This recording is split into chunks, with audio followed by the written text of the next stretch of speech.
Welcome to Perry Unlikely. And this is another show of the Finance Bros. So we're going to hit y'all with the topic tonight we thought would be real interesting.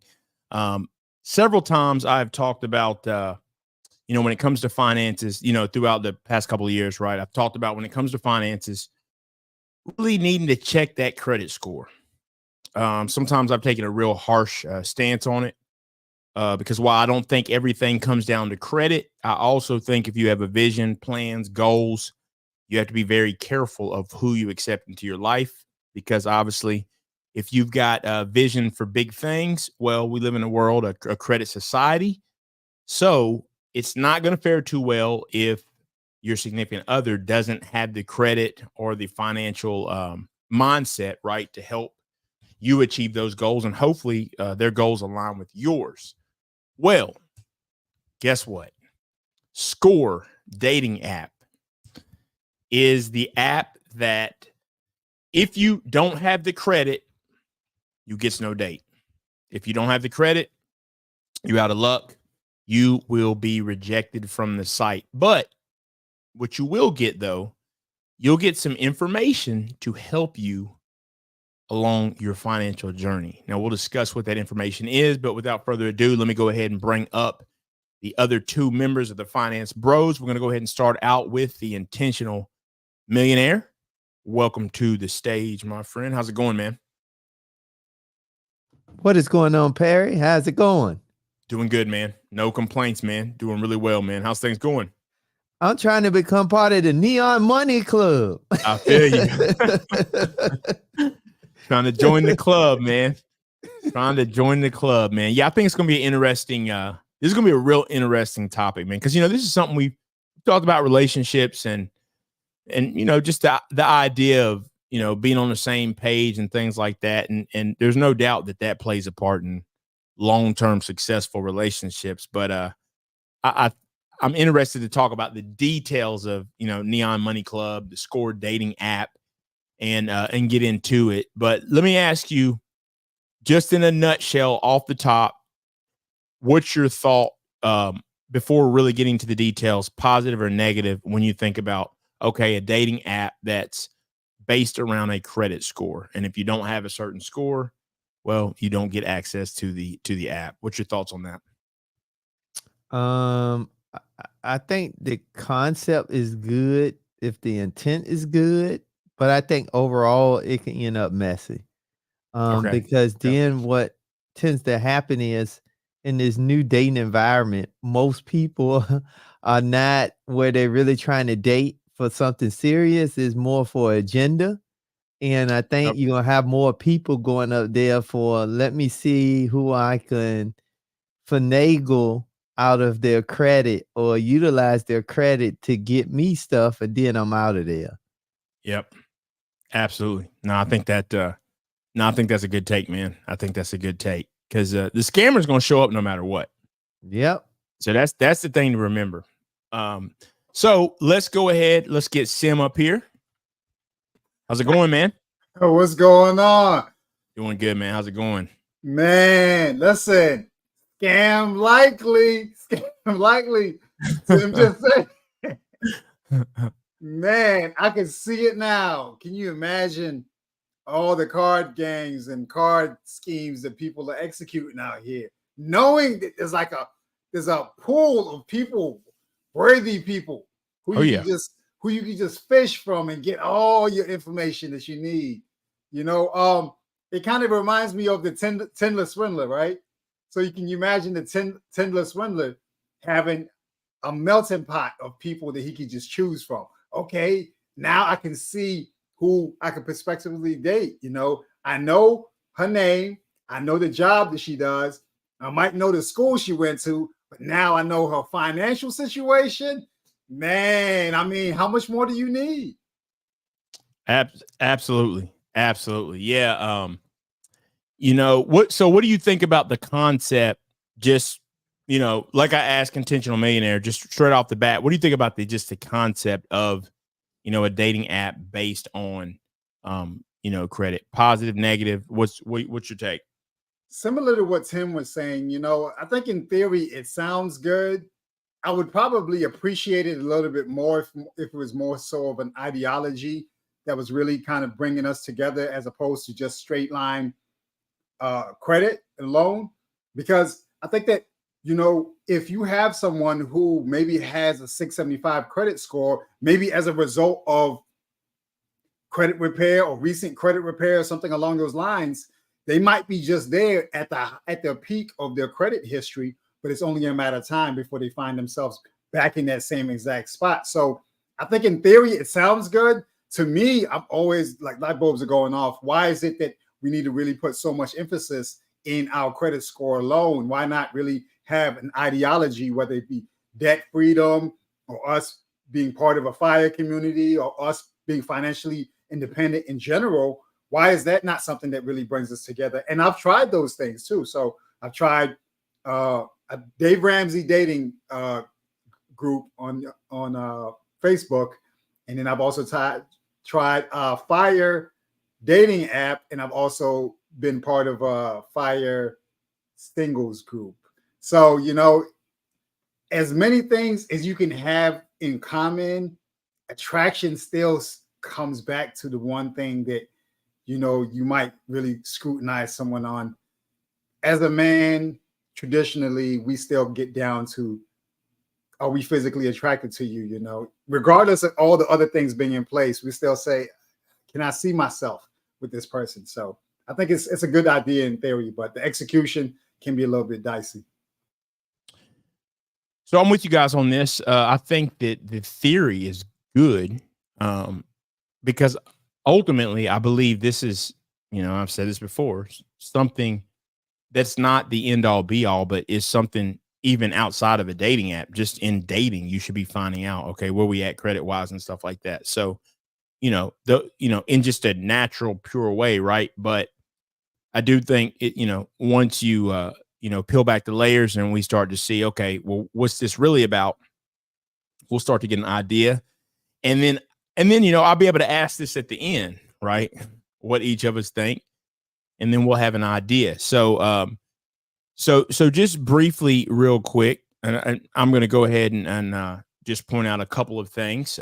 New dating app score finds love in good credit scores. Only those with a good credit score can join the dating app score. Matchmaking expert Andrea, I think that's McGinty, says that's a great idea. Now, we've already talked about it. It does sound like a great idea. So just to lay out the groundwork, this was the brainchild of the financial platform Neon Money Club. And the app requires prospective daters to have a credit score of at least 675. So just, and that's essentially the basement. It says that's essentially the basement of a good credit score, but it may help weed out, grifters and posers. That's interesting. So real quick, to that point, do you guys think, what do you think about the score? Like just in a nutshell, what do we think about the score of 675? And I'll go first if you guys don't mind. So I think just picking that number, and we're saying this based off of good intentions, right? I actually think the number's straight. I don't think it has to be like 700. I think 675, you've done a couple things right? And the thing about credit and doing it right is you've done some things right on paper. I mean, that in general does tell me you're at some simple stuff. You are paying your bills on time in general. You probably, as far as your credit utilization, probably not crazy. It just tells, that number just tells me that, okay, it's a baseline. So in general, 675 is cool. I mean, I wouldn't expect to be 800 or 750 or anything like that. Certainly for a dating app, because they want people to be on there. Right. So, what do you guys think about the number? Just as that's kind of like the bottom. You want to get in the club, you got to, you got to have this. That's the door charge, right? That's the cover fee to get in. You got to have a 675 credit score. What do you think, Intentional?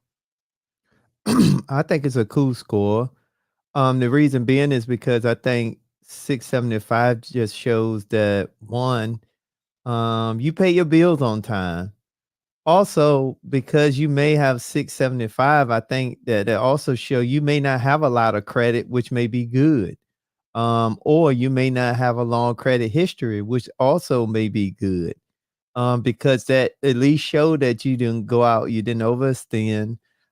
Shows that you pay your bills, but it also showed that you got a chance to become part of the Neon Money Club. That's what it showed. Oh my goodness. Absolutely, man. The Neon Money Club. What's your thoughts on that, Sim? About the score? I think like Tim said, it's a starter, you know, it's a conversation starter. It's maybe someone who's on the right track. You know, I would say that it doesn't sort a whole lot of people out. Maybe it sorts the people who are in the worst of situations out. So it is considerate.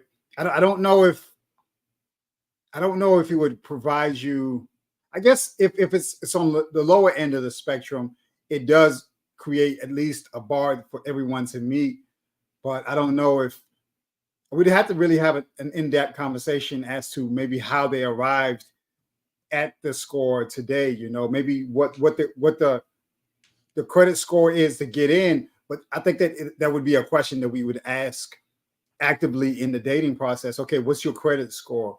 Or what about your credit score do you feel the proudest of, or something along those lines? But I don't know.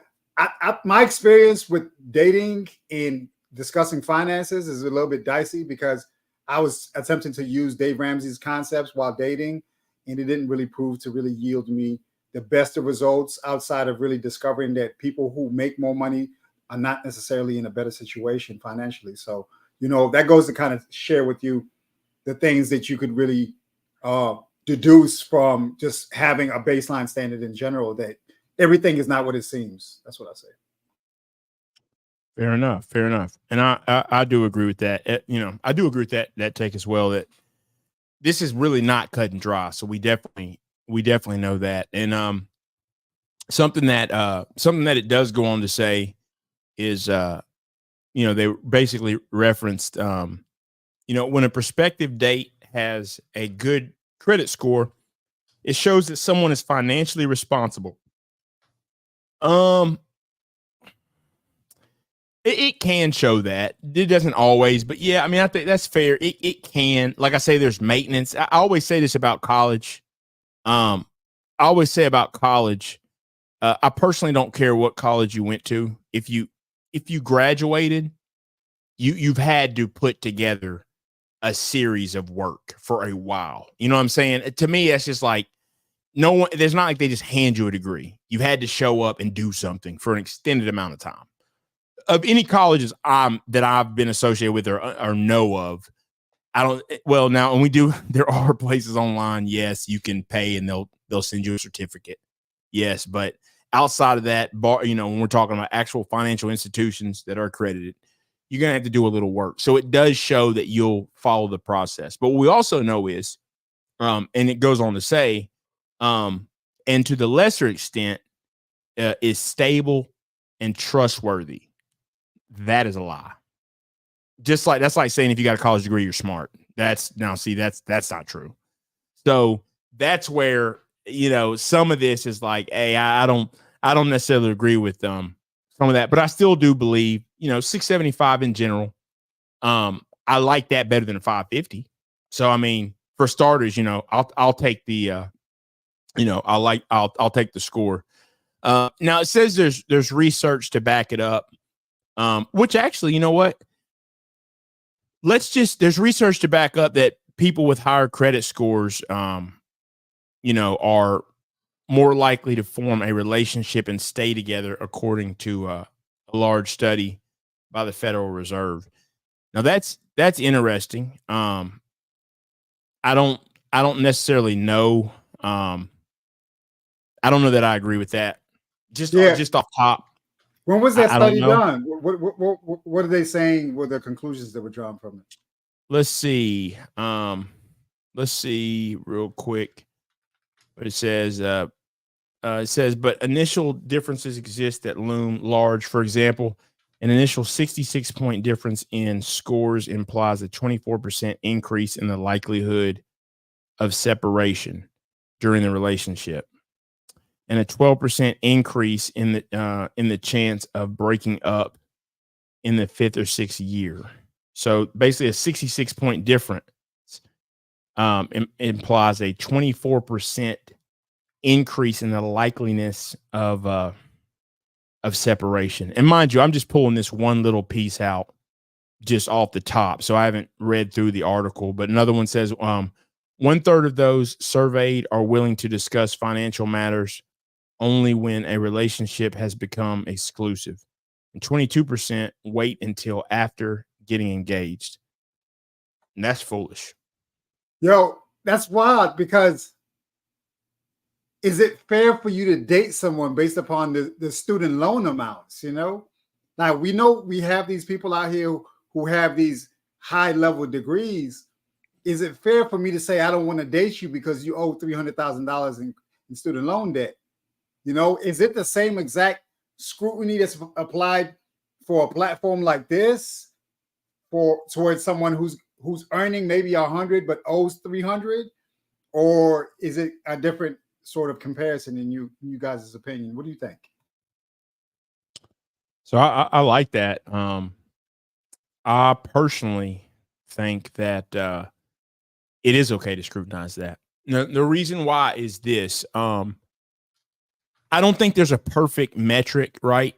I don't think there's a perfect metric to it, but I do believe when you look at the comment. says 1/3 of those surveyed make 200,000.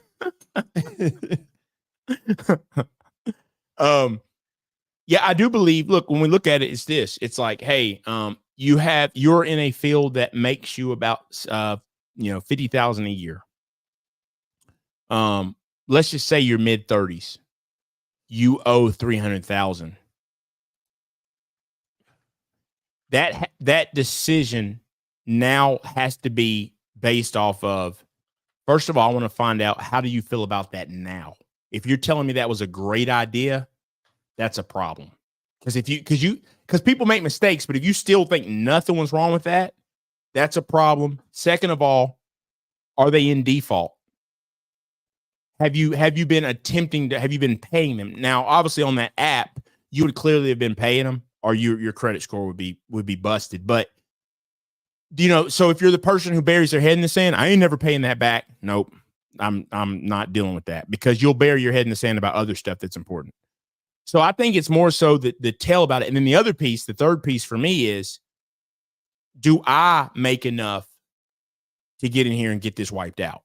If I don't, then you got to go a different direction. It'd be foolish. You set yourself up for failure. It would just be a bad decision. It'd be like would you take on a house? Man, a lot of people would. I wouldn't. Would I take on a house? If my mom was going to lose her home, which she owns, by the way. But if my mom was going to lose her home, would I take it on so she could stay on it, although it was going to bankrupt me? No, I would not. I got an extra room, Ma. I mean, we got to figure something else out. That's just the way it's got to be, because it affects you. So that's the way that I look at it. Is it's not just a straight cut answer, but it's really how that person. It's more around, can we get this paid off? Like if I were going to date them, based on my income, and then also and their income, but also how do they feel about that decision they made? Because it makes no sense to be in a field where you owe 300,000, but you're in a field that makes you 50,000. That's a mess. What's your thoughts on that, Tim? What was the question? So the question is as far as just dating, and how do you deal with, like, for example, is it treated different? You've got a student loan, someone who's maybe making, 40, 50,000, they got student loans, 300,000. Should you turn and walk away? Do you take that into account, or do you just say, well, it was for education, it's cool? But I even upped it up a notch. I said, 100,000, you know, making 100,000, owing 300, year number one. I mean, you just got out of school, it's 300, bam. What are you going to do? She's talking to you about it. She's letting you know, hey, I got a big hill to climb. You're asking her how long until she sees debt freedom. She says, I don't even know. Right now, I owe 300,000. What are you going to say to her, Tim? I would ask her what's her plan. She's like, you? And I say, well, that plan sounds like it's a dead on arrival. Because I'm peace, deuces. Come on, you the man. You're supposed to save her, man. Come on now. That's not my job to save you. Oh my goodness. My job is not to save anyone. Right. That you know, that's already coming in with the wrong mindset. So that right there is why I stated about the whole concept of having a dating app around credit score. That's what you're going to find more of. More people coming into it, trying to tune in to take advantage of, or to look for somebody else to inherit their situation.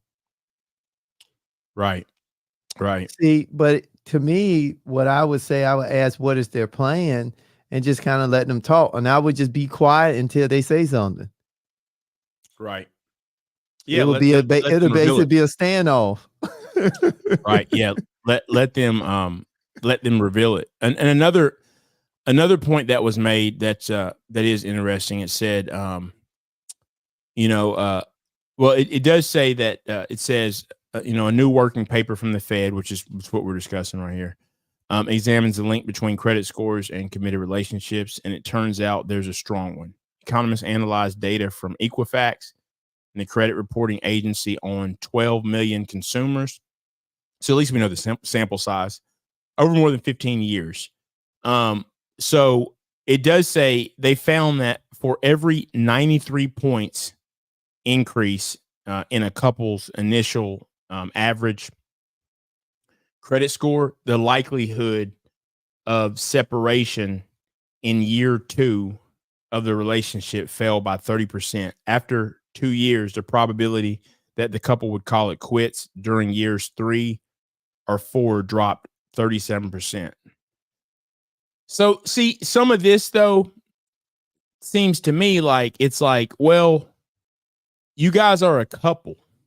Some of this could just be, well, we're a couple now. There's less stress because we make more income together. I mean, we don't know the dynamic of that. That's the piece. Like, I get the credit scores going up, but the credit score may be going up because now you can afford to pay your bills. Like y'all weren't paying your bills before because you were living beyond your means, but now you both come together. Now, and we don't know. The makeup of people getting married is all kinds of, it's all different. Like, but as far as the house, right now we don't have 2 different homes, right? So I'm saying, like, and then when I say the makeup's different, some people were already living together. Some people weren't, some people are able to take a home and now it becomes a rental property, extra income. There's so many. This doesn't, to me, really tell us. It doesn't get down to the nitty gritty, but I think this does help us to see like what they were referencing in the other article, just as far as the Fed's, study or whatever. So I do think it's interesting. I just don't know that it gives us any true deep understanding of why that does decrease though. But so, we need more context though, because correct. The whole 50-50 conversation is the whole thing that we really want to address. There's a certain subset of the community, and not community at large, like people overall, who are saying no 50-50. I don't want a man who's not a provider man. And they come to the table with $300,000 in student loan debt. What are we supposed to do? You're making income. You spent all that money in order for you to attain a certain level of qualifications. But then you also say that you don't want to do no 50-50 relationship. You want it to be 100-0, and then you use your money towards you investing towards your, towards your vacation or your home. I don't know what you would do in that specific situation, but it would be helpful to have context related to that specific inflection point where it's like, okay, where is the 50-50 being applied? Where's the 100-0 being applied?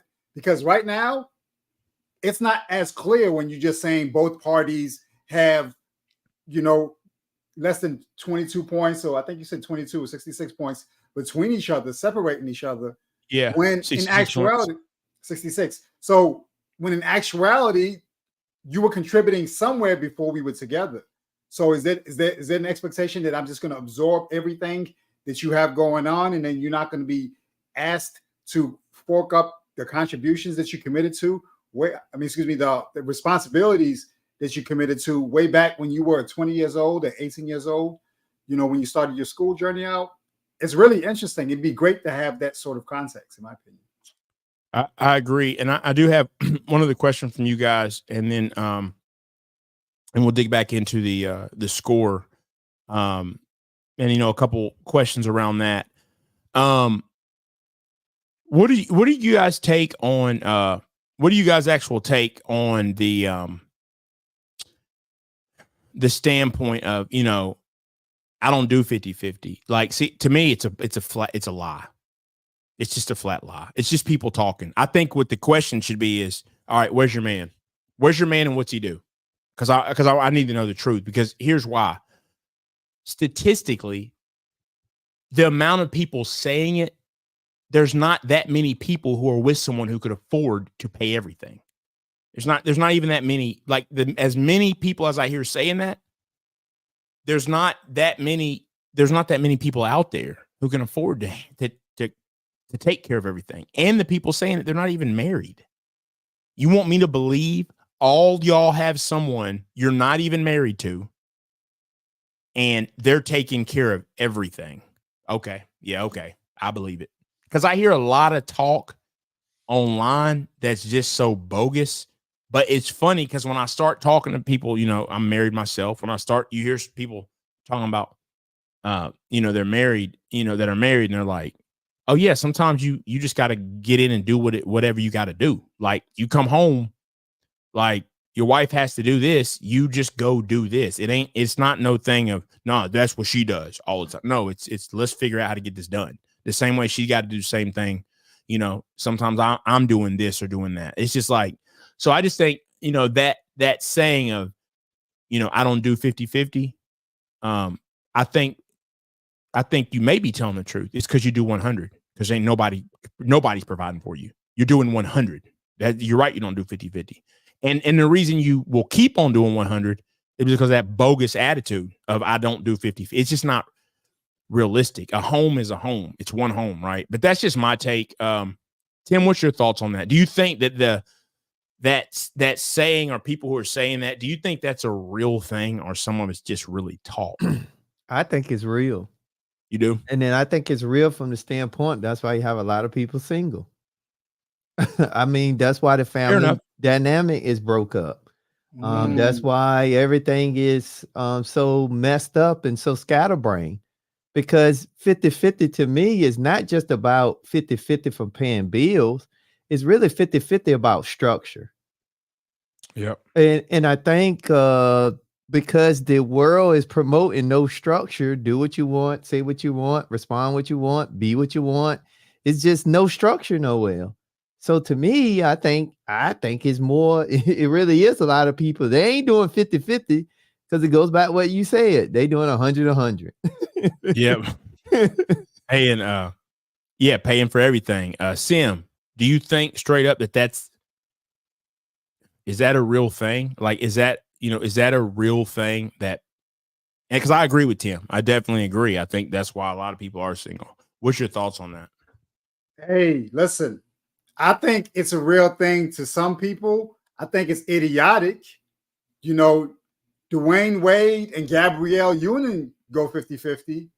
The richest community in America, they split bills up with their family. I mean, why would you sit up here and say that there's an expectation for your man to pay all the bills when the richest people in America don't do it? They split it up 50-50 or split it out between 7 people, 5 people, whatever it is. It's idiotic in my opinion, but what do I know? I mean, at the end of the day, the whole concept of people saying that they're not going to do it, they're not going to settle, just leaves them to cover everything up until then. And they might be waiting forever, for real, if we're being honest, because the supply of people who are in position to do those sort of things, they, one, have to select you, and then two, they have to have a desire to be faithful to you and for you to be the only person that they're with, you know? So it's a tricky proposition, to be honest. Yeah, and I think the question is, if you don't do 50-50, and see, even the 50-50 thing, I don't call it, I don't even, to me, it's not even 50-50. It's, we got, you know, my wife and I are one. It's a household. Everything goes in. That's how we do it. So we don't even call it 50-50. It's just like it all goes in. I pay myself. She pays herself. We both pay ourselves in our own account the same amount. Everything else goes in. We take care of everything, and boom. But also, and we don't really argue over money. We've never have. So, but you know, everybody's got their own idea. But I think that's a good question, just because I hear so much of that, and I'm like, it just seems, it just seems wild. So I thought that was I think that's a very good point, because that really does go into all this when you're talking about, you know, when you're talking about dating, relationships, and finance. So let's get into the nitty gritty real quick of Score. So the Score app says it's well designed, good privacy controls. Of course, they're all going to say that. It does say, it actually did, because I read this part, and it said it is unlikely to draw a critical mass from lovelorn outside of major U.S. cities like New York, Boston, and Chicago. That's an important consideration for those, you know, in rural, smaller areas. But I would think back in the day, I would have thought that was the case with all these dating apps. But no, they're definitely using dating apps in, I would assume, rural places, but probably not to the same degree. And it mentions that it's to target more wealthy millennials, but I don't know how you target wealthy millennials through I don't know how you target wealthy millennials through. I know why they'd want to target wealthy millennials, right? But I don't know if the app in itself per se is going to target is going to target wealthy millennials at all. So one question that was asked on here, you know, do dating apps really work? And something I found interesting, guys, is that they said that there's over 1,400 dating sites and apps. I had no clue. I mean, they must have like the shaved armpits dating club. If there's 1,400, I mean, that's a lot of apps, but it does say that the bulk of users opt for the top 20 to 30%, which I would expect. And I wouldn't even think they'd go for the top 20. 1,400, I wouldn't even think it'd be the top 20 to 30%. I mean, all I know is like 10 apps that people basically, you know, that people basically, you know, are using. And I've got a couple questions that I had, that I wanted to just ask you guys about this, and I made a couple of points. So obviously, this is the Neon Money Club, right? That's who came up with this, you know, and everything. Now, something interesting. This is not on the App Store or Google Play, not on the Apple Store or Google Play. So I was surprised. I was like, to me, that screams bootleg to begin with. But I don't want to say that, though, only because, for example, and I know this is a crazy example, but Tasha K, right? Like, she has an app. Now I don't know if that app is on I have no clue. I just know from years ago she has an app. And there's other people. Now, I don't know if those are on, you know, the App Store or whatever, but I do think, you know, them having that, it's not bootleg just because you come up with an app to give content to someone. So I don't necessarily think it's bootleg, but it is a surprise to me. Why would it not be? And it did reference that it says you'll need to hurry. Score's only accepting new clients until 90 days after its launch. So I don't know if they're just going to kind of roll it out and then, go slow. And also it says it will not impact users' credit score. So that was I assume, so I guess it's just some sort of a soft pull, I'd imagine, that they're that they're doing. And some other quick points are that the app will not match users based on their credit score. So someone with a score of 770 will be able to match with someone with a score of 680. Now we're getting back into that Fed article, right? Or the article on the Fed and stuff like that. It says if users get denied entry to the app, Neon Money Club will offer them resources. I wonder what those resources are. On how to improve their credit score and financial literacy. So that is really the gist of this. Something we do need to talk about is cream. Cream will rise to the top. Oh yeah. Now, what you do get is the cream card with this app. And the cream card would be bought to you by none other than, I think it's American Express. So I think that is yet another thing that's very interesting. So we're going to get into the angles of it now. So you get the cream card. Let me go ahead and ask you guys just off top now that we talk about intentional millionaire, now that we're talking about the those who don't make the cut will be get access to resources, and then those who do, you'll get to the cream card, which you can get awards that you can buy stock with.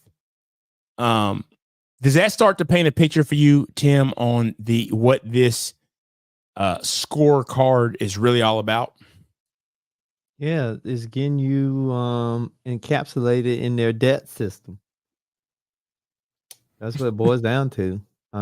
It's basically geared around debt.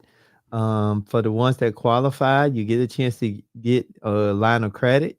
And then for the ones that don't, you get a chance to purchase probably a credit repair or some of that nature. So either way, it's going to basically get you to something you necessarily don't want to be part of. But I think it's a great profile, because I think it's really a great profile because the simple fact that people are what's the word? People are antsy right now to date, to find somebody. I think it couldn't have came out at a better time when things is high. People, understand that it's getting expensive out here. So some people starting to lose the 50-50. So they'll go to whatever extreme is possible to see if they can find somebody. If that means signing up for another credit card, getting some more debt, they'll do it. Yep. You're absolutely right. Absolutely right. Sim, what's this all about? And do you have the cream card? Man, listen, I'm okay without it. I'm okay without it. I mean, to me, it's like the dating version of Credit Karma, to be honest. The more you talk about it, the more it's leaning towards like a watering hole for people to date and relate, and then have a way for them to be able to spend money, So I don't really see how me getting access to credit repair services through this company is going to improve my dating potential out here. Like I don't know, maybe I'm different. I have this fantasy in my mind that someone is going to see me for me, see me with all of my potential. And then we're going to have an opportunity, both of us, to rise, to ascend, to doing amazing things. I just think that the whole idea of having a credit card to be associated with dating is just ridiculous, as if it's already not expensive enough to date more than one person. why create an opportunity for you to go into debt even more? And the annual fee, Perry, is like $128 for this card too, you know?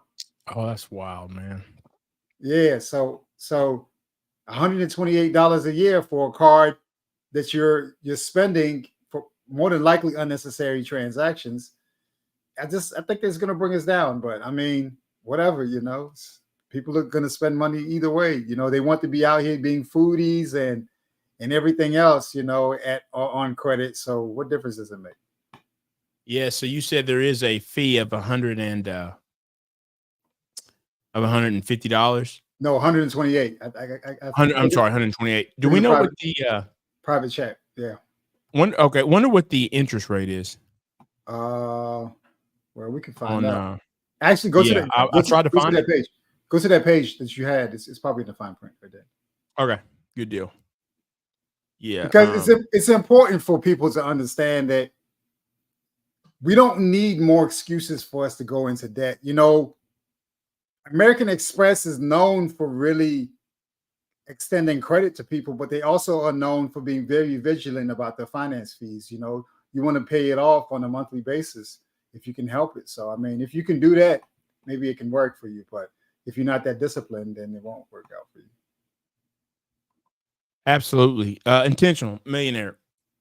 What benefit, if any, does this dating app bring someone over any other dating app? I mean, do you see, and I'm saying take everything into account, right? The cream card, all of it, you know, the kind of the hidden somewhat benefits that they say, and then just the whole dating / credit piece. Do you see any benefits truly over other dating apps? I only see benefits if a person is not at the minimum of 675. Because if nothing else, it at least allow them to get focused and pay attention to their credit and their debt, and stop playing games and stop putting it off. That's the only real benefit I see for somebody that's already at 675. I see it more as a detriment because you got to go into debt to get the card, become part of the cream team.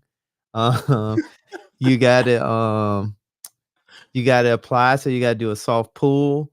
But also, what I think the reason why they may have the starting score at 675 is because they probably charge. If I was to guess, they might have a tier type of interest charge on the back end. So if you at 675, you at the bare minimum. So that may be a higher interest grab compared to somebody that may come in for the card that may be at 750. Yeah, that So makes sense. So, you know, I don't necessarily see it as a benefit for anyone that's 675 or more. I really see it as a detriment, and somebody under, I think it may be an opportunity for them to really pay attention and get their stuff in order. Right. How about yourself, Sim? Do you see any benefits with this over any of the other traditional online, dating apps? Yeah, I mean, I've like I said earlier, I've employed using Dave Ramsey talking points. I remember I was dating someone who said they were something along the lines of like $300,000 in debt, and I asked them the same thing that Tim said, and they said that they didn't have a plan and they didn't really want to compromise their lifestyle in order for them to pay things off. So I don't think that it's an exact science. I would probably be more comfortable with the app not providing you with a pathway to become more in debt. I would probably appreciate it if there was something that, you know, if it was like almost like a club of people who were just doing well and were in a great situation overall, and not so much as a watering hole for creditors and an opportunity for them to really figure out ways to pull you back a lot further. Because like I said, dating by itself is expensive. And so we don't really need help with that at all. It's not cheap out here. So as far as it being different, I don't think it's much different. Depending upon where you're at, if you're in an area with relatively successful people, I happen to live in one of the top 5 places in the country for my demographic as far as dating.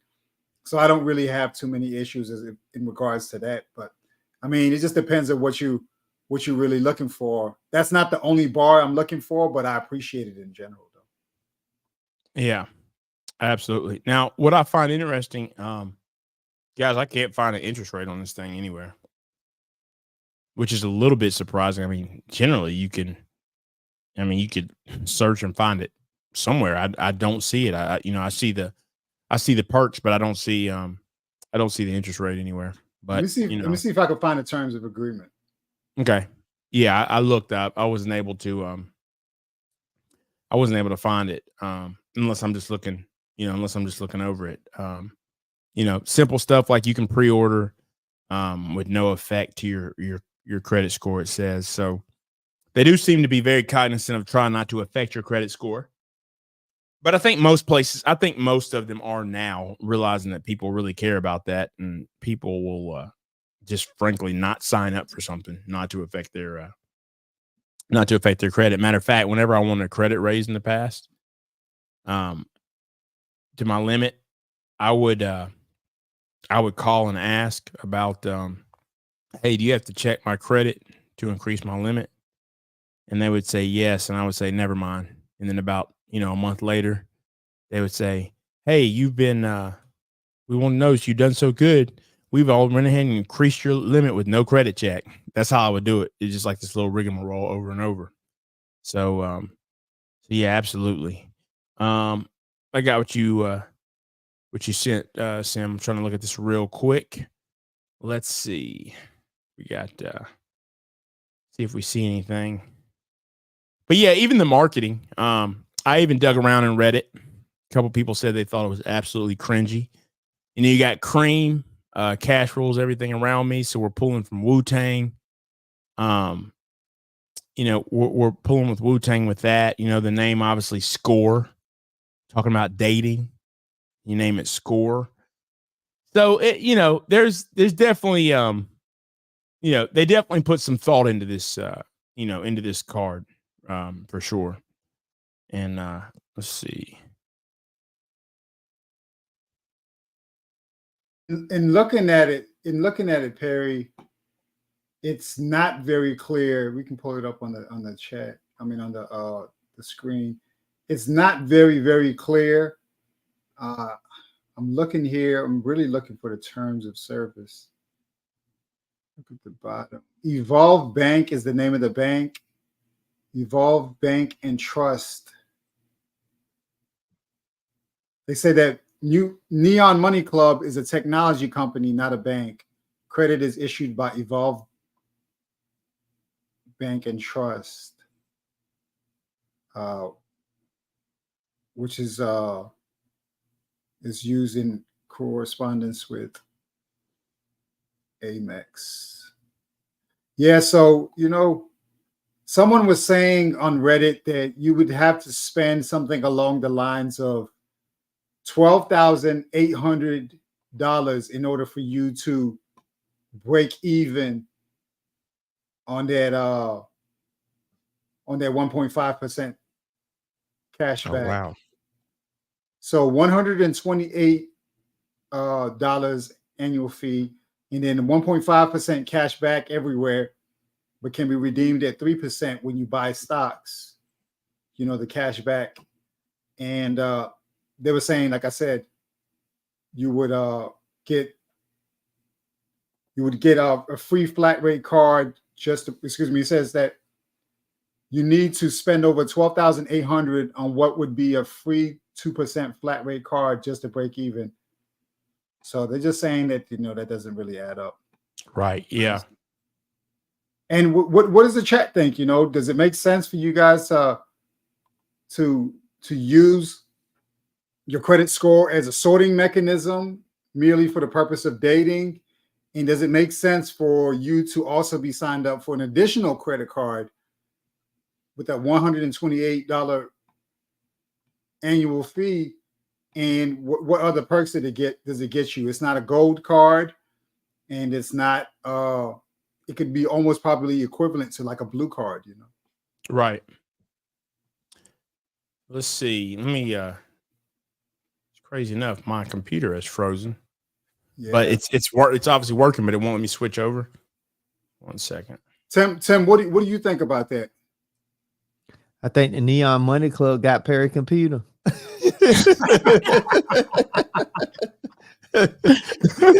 Perry's down bad over here. They knew I was looking for that percentage rate, and they're like, nope, you're not gonna do it. As soon as I mentioned Reddit, where you can find everything, they were like, nope, you're not doing it. Don't go there. Yeah, man, we'll just it's all right. We'll just roll with it from here. For some reason, I can't. I'm not sure why. I close down when I can. Obviously, I'm not going to close down Google because it'll close out everything. But what else do you guys think about it in general? Is anything that I did not cover? And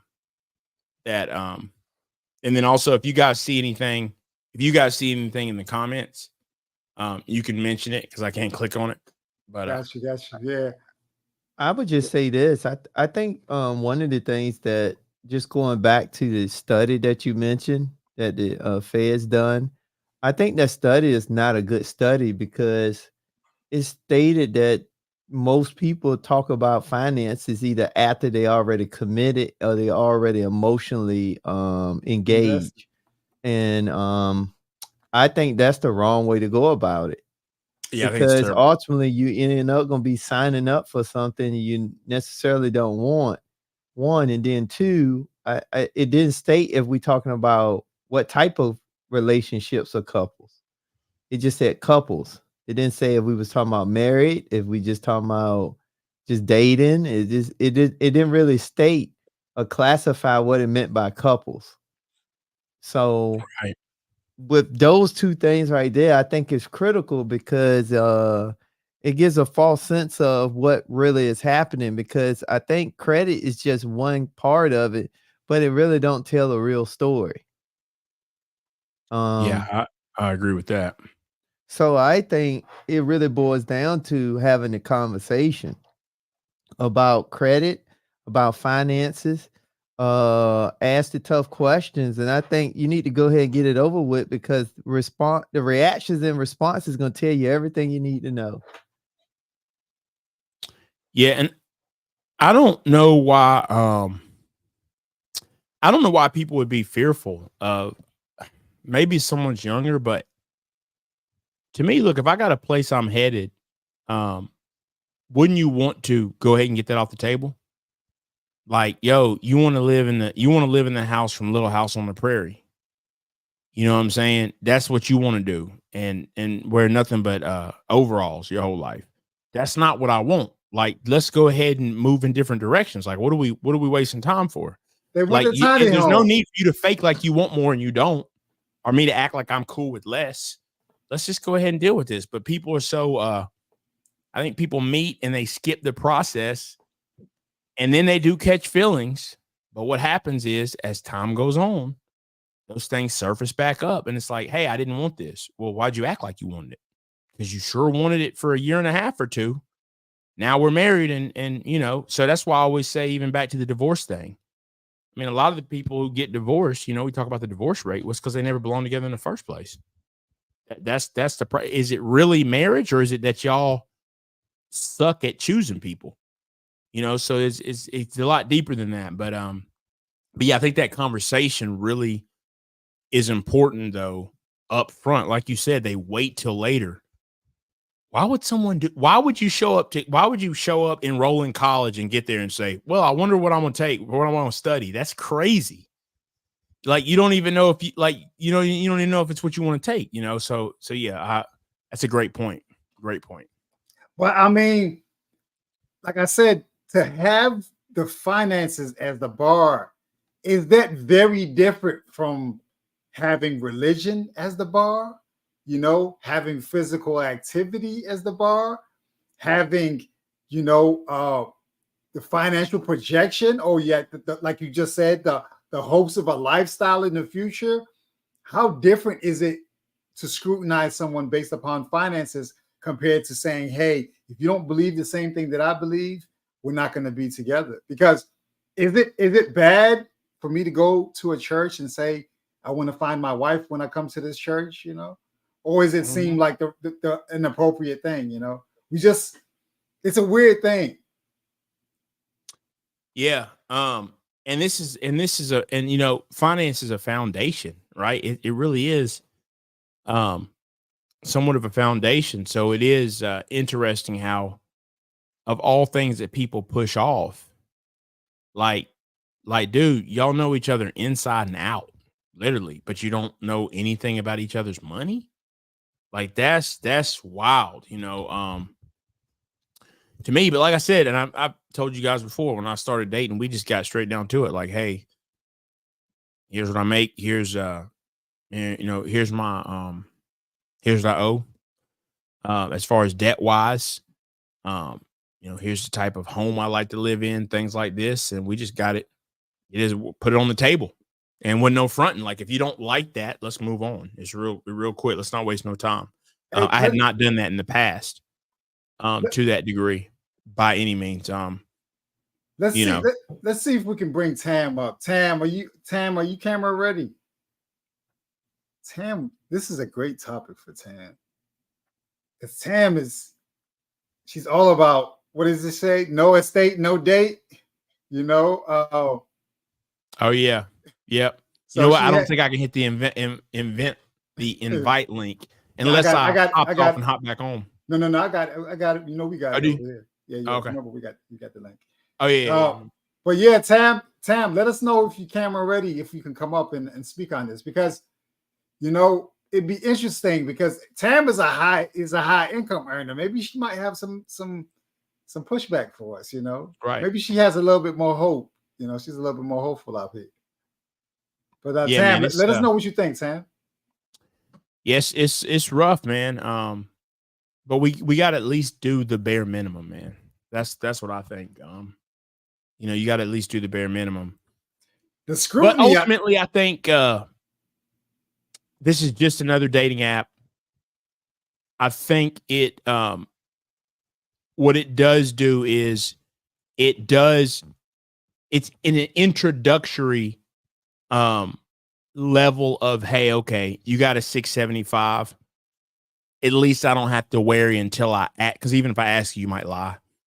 At least I know if I can trust them, right? At least I know you got a 675. I don't have to worry about you showing up with like a 450 or something wild, right? So to me, that's a positive. But outside of that, I think it's just another dating app, and they chose a really smart way to try to sell you on some financial services. Tim, are you able to forward it to Tam? No, I didn't. I wasn't doing anything, but I can. And I might, I'll still probably have to go out and come back in, because I forgot. I'm not going to be able to hit the.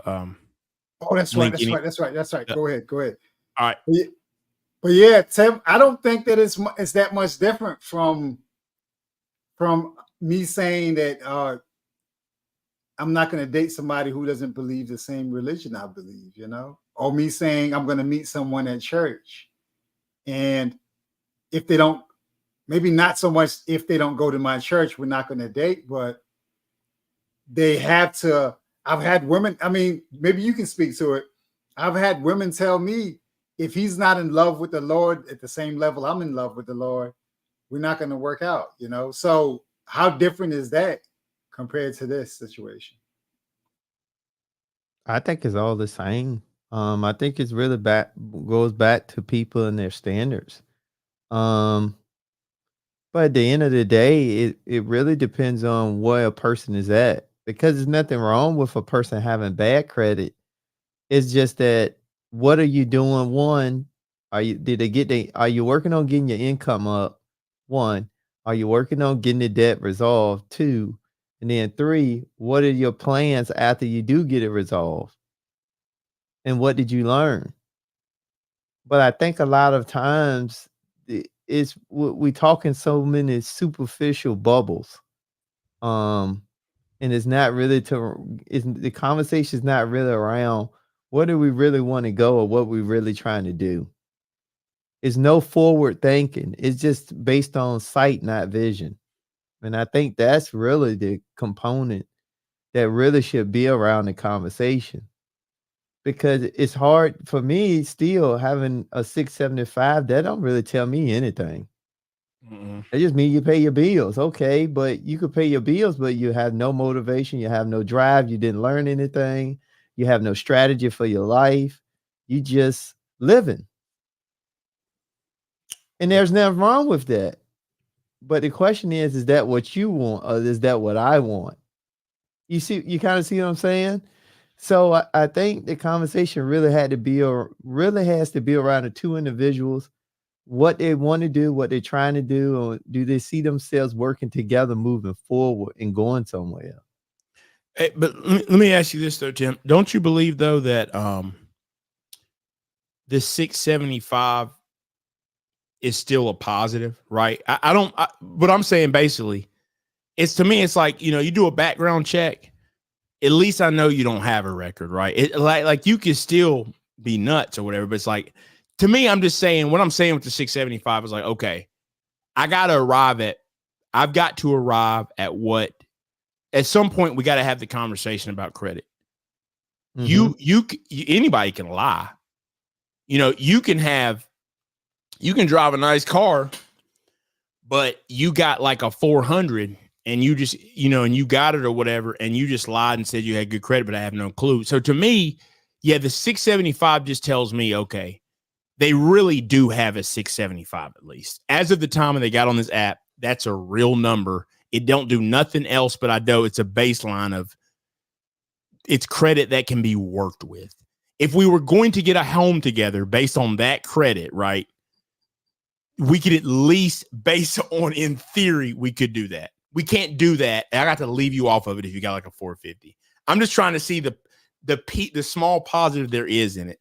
Outside of that, as a baseline of, okay, 675, it really is no good. Because at the end of the day, you're going to have to spend time in the trenches figuring out the real details and understanding habits. But I just don't want to throw away the numbers if it can't provide any value. I'll take it over not having, is what I'm saying.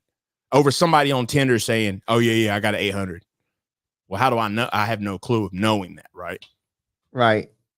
But then I might ask the question, but why are you signing up for the card just for a date?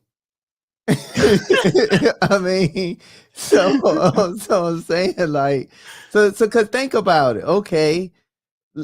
I stated, I think it's good for the person that really ain't paying attention. However, for the person paying attention, I just really don't know.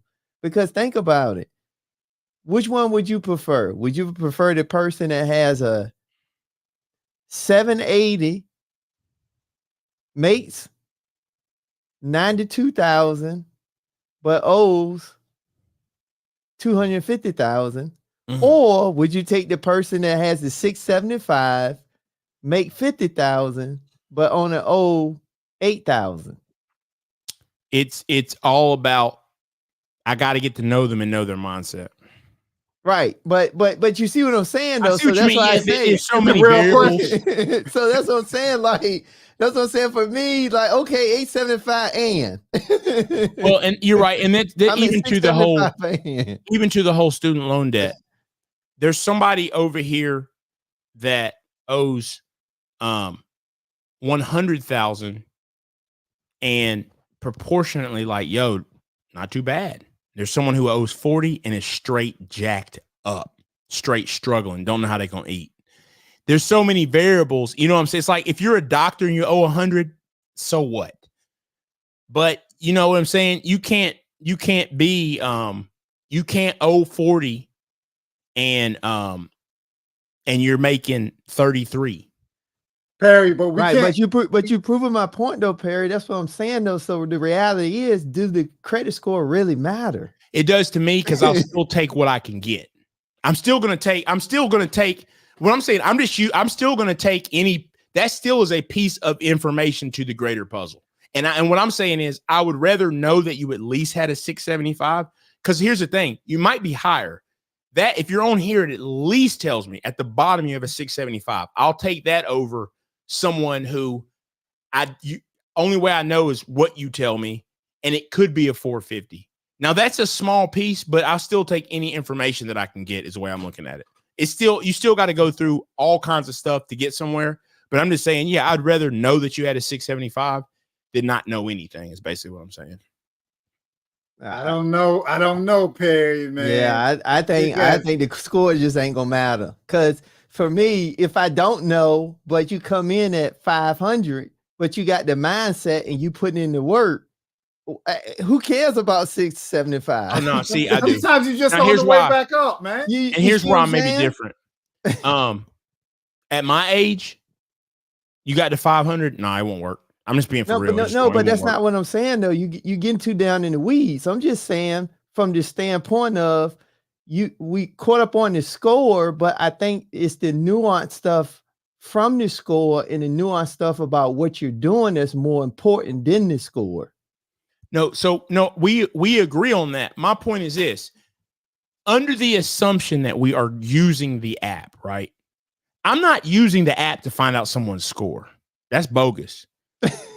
That's crazy. I'm not signing up for some cream card or I'm trying to be on the cream team to get somebody's, somebody's credit score. But what I'm saying is, you have a shirt on that say cream team on the front, 675 on the back. but let me tell you why I think this way, right? And mind you, I'm not even saying that this is right. Here was my thinking and what I've learned now that because I've heard women say it now that this is not the truth. It wasn't my experience. The way I'm looking at it is this. I met my wife online. I met my wife on Match. We was on there I was on there less than 10 days. Met her straight up, knew it was her. We started dating right away, got married not that long after. My point is, now here's why I got on there. I sat down one day, saw the commercial. I'd seen it for years. And they said, 3 months, $75, $25 a month. Now, the world's changed since then, although it's not been that long ago. My only thinking, and this is where many people have said that's not correct, because there are some straight skeezers who will pay money. I thought, well, the scammers and the skeezers aren't going to pay money to come on here when they can go skis and scam for free on all these other apps. That was just my train of thought. So maybe it'll weed out. And I'm sure it did weed out a couple of them, right?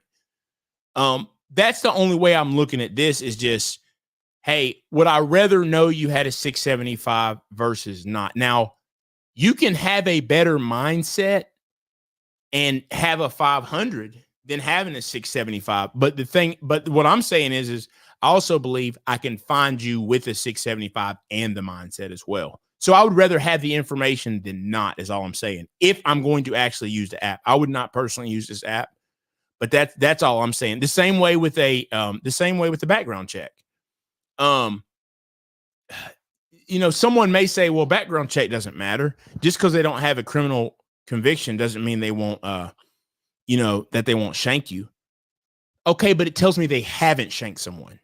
And I'll take that information over not having is all I'm saying. It's just, to me, it's just another little piece that I'll take.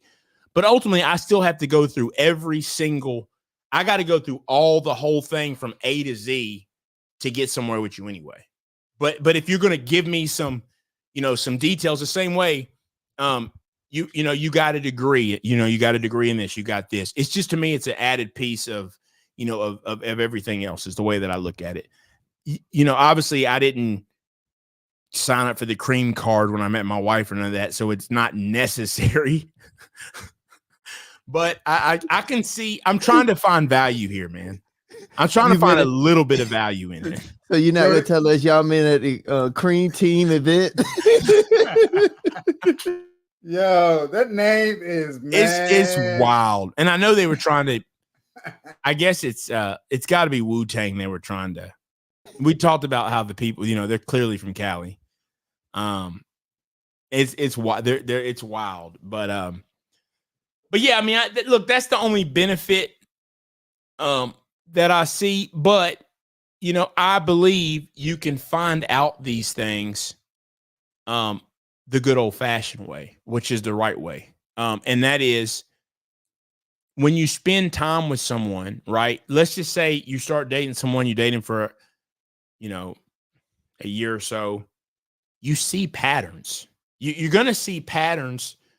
First of all, you're going to recognize what they do. Like, bruh, you work a job, you make 30, you probably not making more than 40. You're spending like you make 250. You're going to recognize those problems. And no, you don't know 100% what people make. In that time of learning, you'll see patterns and you'll see things. And you're gonna know, you can almost tell someone's credit by just how they deal with stuff and paying their bills and things like that. You can generally tell, you can tell patterns. I mean, if you could tell people are paying their bills and stuff like that. You see a note stacked up. Like if you see a note stacked up from creditors, you know their credit's janky. I mean, this stuff is really simple. I just think people meet up and they go from 0 to 60 like that, and they don't even care. Because let's get real. A lot of people don't care what your credit can be straight busted, and you could have shanked somebody, but they done fell head over heels, and they'll turn a blind eye to it. That's the biggest problem that's going on. They don't even care what their score is. So, but yeah, I think it's I think this is was interesting as far as the thought behind it, but ultimately it doesn't serve an amazing purpose. Tam said lies. Yeah, man. I mean, she said she'll take the number on paper first. Yeah. It's an interesting notion, though. I mean, I think that I understand the philosophy behind it, but yeah, having dated, and I attract women who went the education route, so sometimes they come with student loan debt, and man, it's interesting just understanding the dynamics that they might really have associated with debt and whether or not it's really a priority to them. And so I'd say that if someone has no debt pay down strategy or desire, I can't really see myself being with them long term, because you will find them forwarding a phone call, or ignoring the calls because they're trying to avoid whoever it is that wants the money, whether it's Fannie Mae or Sally Mae or any one of those other people, so it's an interesting thing. And that's different, but you also is the difference between 24 and 39, 40. I take such a harsh stance on some of this because like the age I am, I don't have time for shenanigans. I can't be paying your student loan debt off when I'm 62. Like it's like at this point, like, why have you not paid this thing off in 20 years? Or been paying on it. So that's why I said it goes back to the habits, like those who say, oh, I ain't never going to pay that. Okay, well, you ain't never going to be hanging out with me then. Because you'll act that way with everything else. Like that's just such a hood mentality. I'm not paying that. Like, come on, you took the debt out. Like it's just crazy, man. That's a scammer to me. That's a scammer. So let me ask this question then.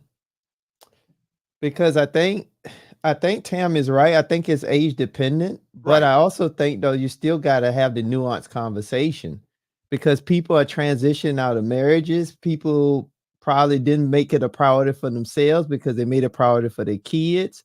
But those are the nuanced things that you have to talk about, and that's why I still say that depending on where you at and what you're looking for, you have to be clear on what you're going to do, accept and not going to accept. And then what you're going to do as far as strategy. I still think that's the nuance in everything. Because like I say, I just think a lot of people, they don't make this stuff priority. They don't make finances priority, because if that's the case, then why is all these people still got student loans in their 30s, 40s, and 50s?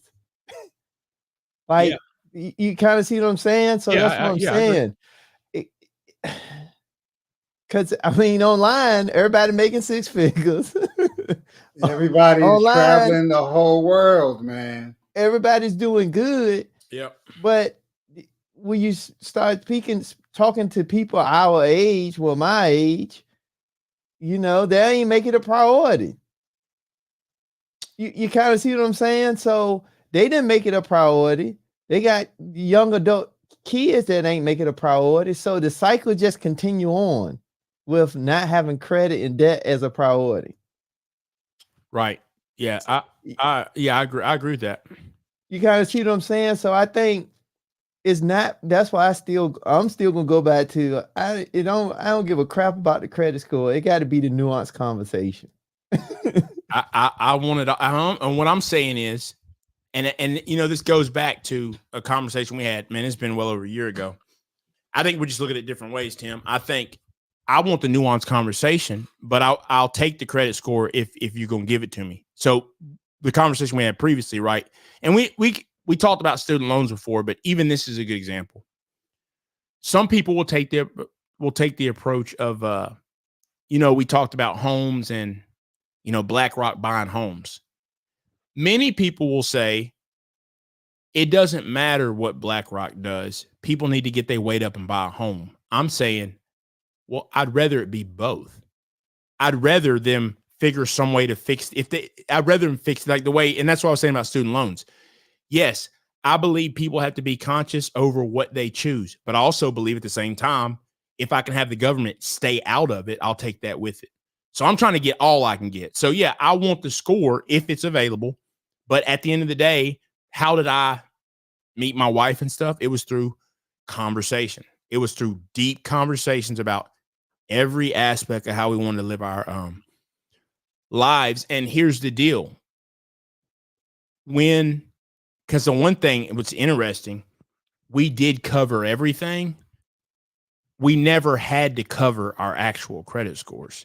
And we both look up and we around 800. We didn't have to because we spent enough time. You know by what someone's doing and how someone's moving if they're taking care of their business, right? So the score, ultimately, you can tell what someone's score is eventually if you spend enough time with them. But once again, if you're going to offer it to me, I'm not going to say, no, don't show me. It's just a piece of the but overall. that's not what I'm saying. You just proved my point, though.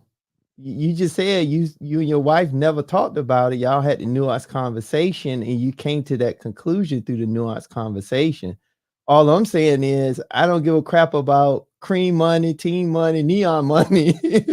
So to get the basis of a 675 credit score to have the nuanced conversation. So my question I'm speaking from the standpoint of, if I was to recommend or talk to anyone that was interested in neon money team, neon money club, or whatever the case may be, I would be more or less saying, you shouldn't be so caught up on the 675 and more caught up on the nuance, because a person can still have a 675, but they ain't paid their bills in the last 30 months and they may be lagging.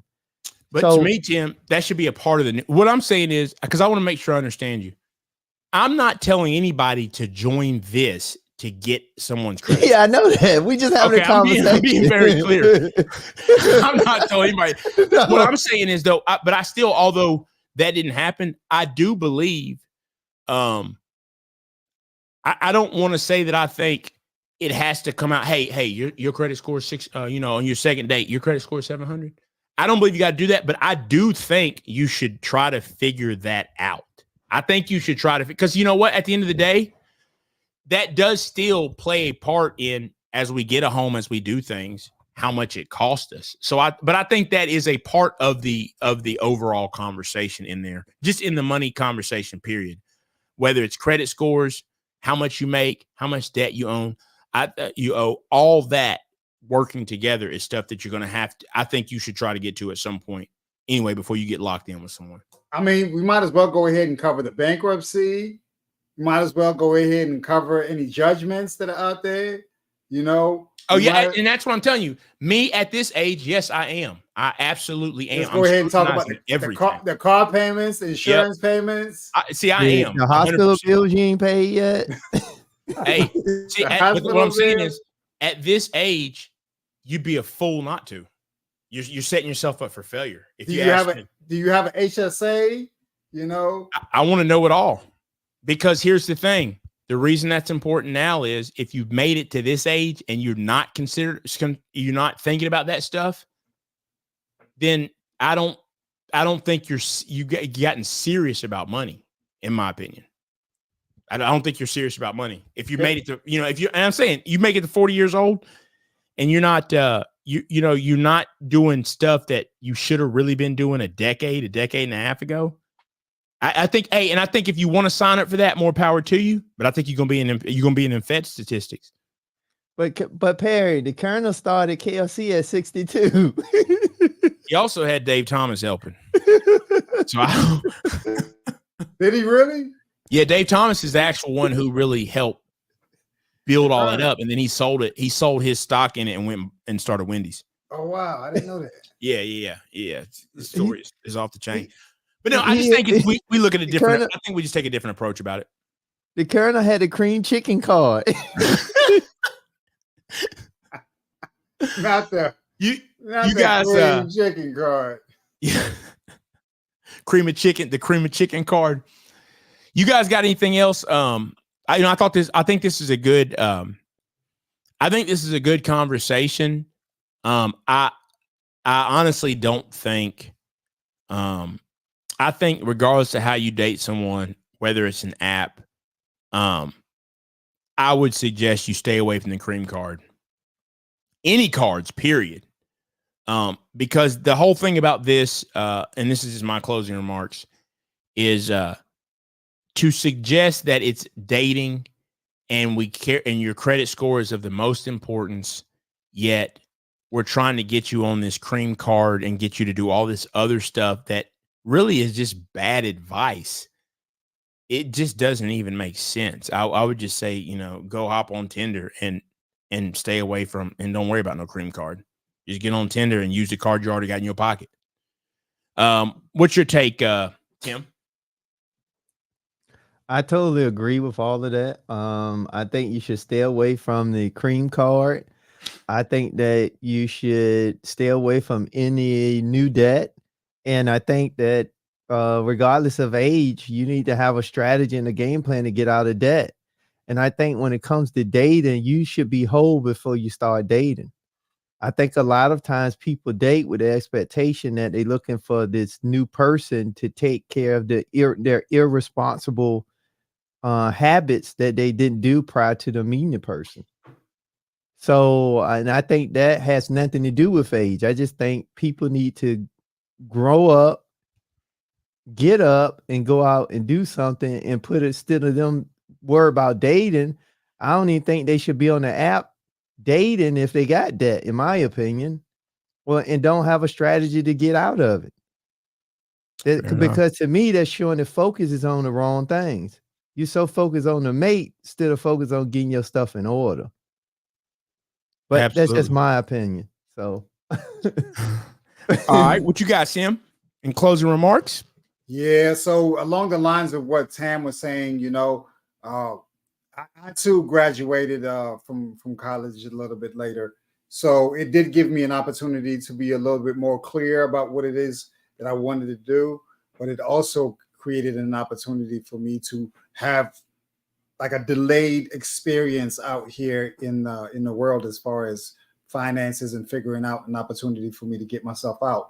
I was right at the point where I was getting ready to graduate, where I was having the Dave Ramsey conversation and figuring out a way for you to become debt free and for me to hopefully attract someone who has that same ideology.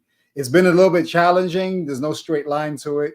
I think that being able to mix your attraction to the person while at the same time the ideology being aligned is a little bit tricky, but hopefully you can put yourself in position through you prioritizing, like Tim said, prioritizing debt freedom or being in a good financial situation, because a lot of it's going to cost you money. It's going to cost you money to date. It's going to cost you money for you to go out of town. It's going to cost you money for you guys to travel. It's going to cost you for a lot of the different things that are going to take place. And you don't want to forego being in a good situation and just make a bad situation worse by doing that, even when you're dating and putting yourself in a really bad situation with someone you might not be with in the future too, so I would just strongly consider that. Absolutely. I just want to add this real quick because that's interesting you said that. So I this as well. I was 27. So you know, I did a little living first and went back to school.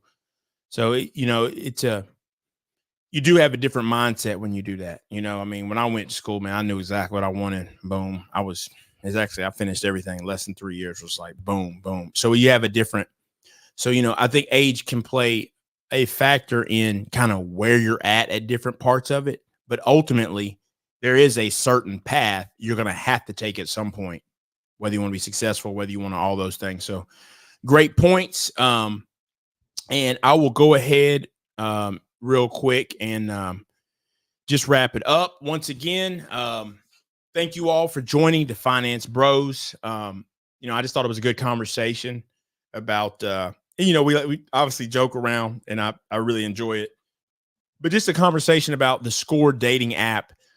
And ultimately, you know, my thought is that it's a little gimmicky. Ultimately, you're going to have to try to figure it out one way or another. But we will be back, hopefully the same time, same place next week. And we're out.